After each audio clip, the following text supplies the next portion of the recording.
আল্লাহ বলতেছেন ইজ্জত এবং সম্মান এটা আমার আল্লাহ তাআলা নির্ধারণ করেছে নবী এবং রাসূলদের জন্য। সুবহানাল্লাহ বলি। এই মিয়া সুবহানাল্লাহ আওয়াজ মহিলাদের মতো হয় না, এখান থেকে সুবহানাল্লাহ পড়তে দেরি হয়, রহমতের ফেরেশতা তোমার জন্য জান্নাতের ভিতরে গাছ লাগাইতে দেরি হয় না। তো আল্লাহ বলতেছেন ইজ্জত এবং সম্মান এটা আমি আল্লাহ তাআলা দান করেছি নবী এবং রাসূলদের জন্য। সুবহানাল্লাহ বলি। অতঃপর আমার আল্লাহ বলতেছেন এই ইজ্জত এবং সম্মান এটা আমি দান করেছি তোমাকে আমাকে সাধারণ ঈমানদারদেরকে। তো আল্লাহ বলতেছেন তুমি হলে ইজ্জতের জাতি, সম্মানের জাতি। তো অথচ আল্লাহর এই কোরআন আয়াতটাকে যদি আমরা একটু ডান সাইডে রাখি আর গোটা পৃথিবীর ভয়াল মানচিত্রটাকে যদি আরেক সাইডে রাখি, তাহলে আমরা দেখতে পারবো আমার আল্লাহর এই কোরআনের আয়াতের সাথে পৃথিবীর মানচিত্রের কোনো মিল। আল্লাহ বলতেছে ইজ্জতের জাতি, অথচ ফিলিস্তিনের দিকে তাকাইলে দেখতে পারি পৃথিবীর মধ্যে সবচাইতে বড় পরাজিত এবং লাঞ্ছিত এবং অবহেলিত একটা জাতির নাম হচ্ছে মুসলমান। কথা ঠিক না বেঠিক? তো মুসলমানদের এই জাতি পরাজিত এবং লাঞ্ছিত। তাহলে আপনারা কি বলতে চান, আমার আল্লাহ কি কোরআন আয়াতের মধ্যে মিথ্যা বলতেছে? আমরা যেটা বলতেছি এটা মিথ্যা? তাহলে আমরা আল্লাহর এই কোরআন আয়াতটাকে বিশ্বাস করব কিভাবে ভাই? আরে বেটা বিশ্বাস করব কিভাবে জানতে চাও? আমাদের যাদের ন্যূনতম ঈমান আছে, আমরা ঈমানদাররা এই কথাকে এইভাবেই বিশ্বাস করি। কেউ যদি আজকে কিশোরগঞ্জের কোনো যুবক এসে বলে হামিদি সাহেব আজকে 9 তারিখ পাকুন্দিয়ার শেষ মাহফিলের দিন প্যান্ডেলের উপরে মাথার উপরে যে আসমান ছিল সে আসমান আজকে জমিনে রূপান্তরিত হয়েছে, আমরা ঈমানদার চোখ বন্ধ করে বিশ্বাস করে নিব, আমাদের কোনো আপত্তি থাকবে না।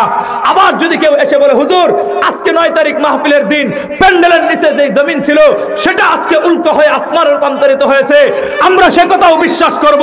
তবে খোদার কসম খেয়ে বলি শুধুমাত্র কিশোরগঞ্জ নয়, গোটা পৃথিবীর কোনো গাঁজাখুর যুবক এসে যদি আমাকে বলে হুজুর আজকে 9 তারিখ ফজরের পরে আল্লাহর দেওয়া কোরআনের এক কালো অক্ষর পরিবর্তন হয়ে গিয়েছে, আল্লাহর দেওয়া কোরআনের একটি আয়াত পরিবর্তন হয়ে গিয়েছে, আল্লাহর দেওয়া কোরআনের একটি বিধান পরিবর্তন হয়ে গিয়েছে, খোদার কসম খেয়ে বলি আমরা সাধারণ ঈমানদারদের বক্তব্য আমাদের ঈমান চলে যাবে, জীবন চলে যাবে, গর্দান থেকে মাথা আলাদা হয়ে যাবে।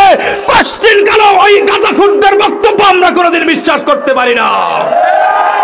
কথা ঠিক না বেঠিক? এটা হচ্ছে আমরা সাধারণ ঈমানদার, আল্লাহর কোরআনের প্রতি ভালোবাসা এবং অগাধ বিশ্বাস। কিন্তু দোস্ত আমাকে তোমাকে বুঝতে হবে আমার আল্লাহ তোমাকে আমাকে ইজ্জত দান করবেন, সম্মান দান করবেন, এটা দেওয়ার ক্ষেত্রে আমার আল্লাহর কিছু নিয়ম আছে না নাই? আর আসতে কইলেও আওয়াজ হইতেছে না তো, ক্ষুধা লাগছে নি? আছে না নাই?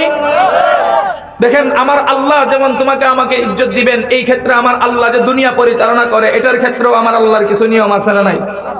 দেখেন আমার আল্লাহ কোরআনের মধ্যে স্পষ্ট ভাষায় বলতেছেন কুল আরাআইতুম ইন জাআলাল্লাহু আলাইকুমুল লাইলা সারমাদান ইলা ইয়াউমিল কিয়ামাতি মান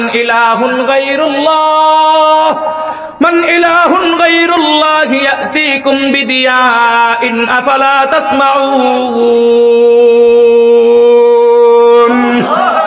আমার আল্লাহ বলতেছে কয় দেখো তোমাদের মাথার উপরে রাতের যে অন্ধকার আছে সে অন্ধকারটাকে যদি আমি আল্লাহ স্থির করে দেই, মজবুত করে দেই, পৃথিবীতে এমন কোন খোদা আছে যেই খোদা এই রাতের অন্ধকারকে দূর করে দিয়ে তোমার আমার জন্য ব্যবসা বাণিজ্যের জন্য, খেতে খামার করার জন্য, দোকান করার জন্য আবার তোমাদের মধ্যে দিনের আলোকে ফিরিয়ে দিবে, এমন কোন খোদা আছে?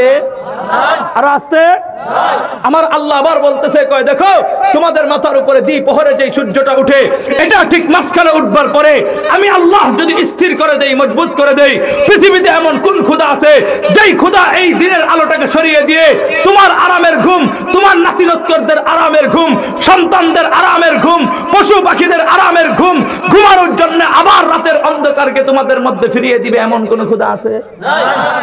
এখন মহিলাদের মতো আস্তে করে আওয়াজ দিয়ে বলুন তো দেখি, সন্ধ্যার সময় সূর্যটাকে ডুবিয়ে দেন কে? আল্লাহ। আরো আস্তে বলেন কে? আল্লাহ। ফজরের সময় আবার উদিত করেন কে? আল্লাহ। ও দোস্ত মাটির গভীর নিচ থেকে নলকূপের মাধ্যমে তোমার জন্য আমার জন্য বিশুদ্ধ পানি পান করার জন্য পানির ব্যবস্থা করে দেয় কে? আল্লাহ। ও দোস্ত তোমার আমার চাষাবাদের জন্য ধান ক্ষেতের মধ্যে যখন বৃষ্টির প্রয়োজন হয় ব্রহ্মপুত্রের নদীর এই পানিগুলো, পদ্মার ওই পানিগুলো, মেঘনার এই পানিগুলো, কক্সবাজার সমুদ্র সৈকতের ওই পানিগুলো কুদরতি বাষ্পের মাধ্যমে আকাশের মধ্যস্থল পর্যন্ত পৌঁছিয়ে মেঘমালায় জমাটকৃত করে তোমার জন্য আমার জন্য বৃষ্টি বর্ষণ করে দেয় কে?